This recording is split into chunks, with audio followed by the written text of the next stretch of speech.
যেদিকেই চোখ যায় শুধু পানি আর পানি। এটি ময়মনসিংহের গৌরীপুর উপজেলার শীদলা ইউনিয়নের বেড়াবিলের চিত্র। টানা কয়েকদিনের বৃষ্টিতে এই বিলের পানির নিচে কৃষকদের শত শত একর ফসলের জমি পচে যাওয়ার উপক্রম হয়েছে। আমন ধানের চারাগুলো ধার দেনা করে ফসল লাগিয়ে এমন অবস্থায় দিশেহারা কৃষকরা। আমাদের এলাকার ফসল নষ্ট হয়ে গেছে, বেড়াবিলের বান থাকার কারণে পানি আটকা হনে ফসল নষ্ট হয়েছে। আমাদের স্বপ্ন পানির তলে, 100 বিঘা জমি পানির তলে আছে, হন্ডব 2-1 দিন থাকলে নষ্ট হয়ে যাবে। বেড়াবিলে খাল পাট না থাকনে আমাদের কৃষকের অনেক ক্ষয়ক্ষতি হচ্ছে, যার কারণে অনেক মানুষের স্বপ্ন পানির নিচে মিশে আছে। এখন এই প্রচুর পানি থাকার কারণে বিগত 3 দিন ধরে বৃষ্টি না থাকার কারণে সামান্য একটু কমছে। 3 দিন আগেও অনেক পানি ছিল, যা এই ফসলের অনেক ক্ষতি হয়েছে। কাল ছোটবেলা দেখছি অনেক বড় ছিল, এখন ছোট হয়ে গেছে। মানে মানুষে কাল বইরে ভারী ঘর ধরে দিলাইছে, কেউ কেত করে লাইছে। আমরা ছোট দেখছি, কাল বড় ছিল অনেক। আমরা হাজার হাজার একর সম্পদ পানির নিচে এই খালের জন্য পাই। স্থানীয়দের অভিযোগ, বেড়াবিল থেকে শীদলং বিলের 3 কিলোমিটার সংযোগ খালটি দখল হয়ে যাওয়ায় বৃষ্টির পানি জমে সৃষ্টি হচ্ছে জলাবদ্ধতা। এতে প্রতি বছর ক্ষতি হচ্ছে ফসলের। খালটি খননের দাবি তাদের। ছিল মানে ওইটা যে করছে এটা কি ছোট করে করছে। ওই যে মুরব্বী আছে তারাও মানে আছে, মানে অনেক বড় আছে, এখন ছোট হয়ে গেছে। 2 সাইড মানে ওভার সাইডে মানে পাবলিয়ে মানে বড় করে ছোট করে আছে।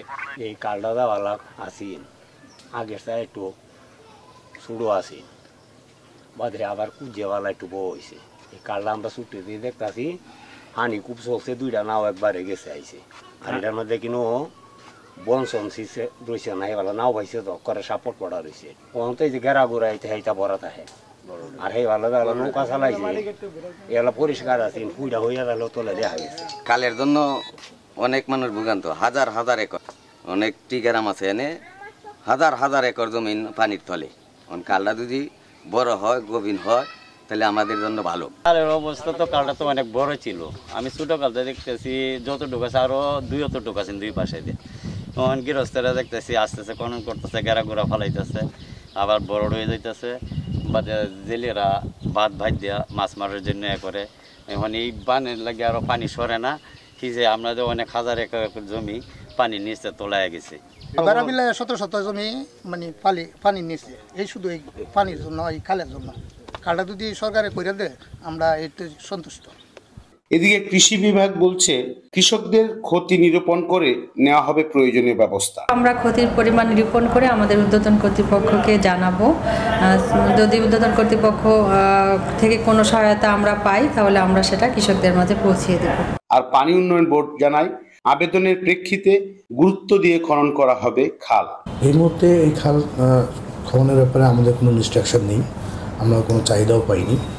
আমরা লোকাল প্রশাসনের সাথে কথা বলে এই খালটার ব্যাপারে একটা তথ্য কালেক্ট করবো, ভিজিট করবো, করে দেখবো এই খাল আসলেই খাস জমির উপরে কিনা না, ন্যাচারাল খাল কিনা না, এই খালের উৎপত্তি এবং পতিত এগুলো আমরা সার্ভে করে জরিপ করে তারপরে প্রকৃত ব্যবস্থা নেওয়ার জন্য, প্রয়োজনীয় ব্যবস্থা গ্রহণ করার জন্য আমি কর্তৃপক্ষ বরাবর সুপারিশ গ্রহণ করব।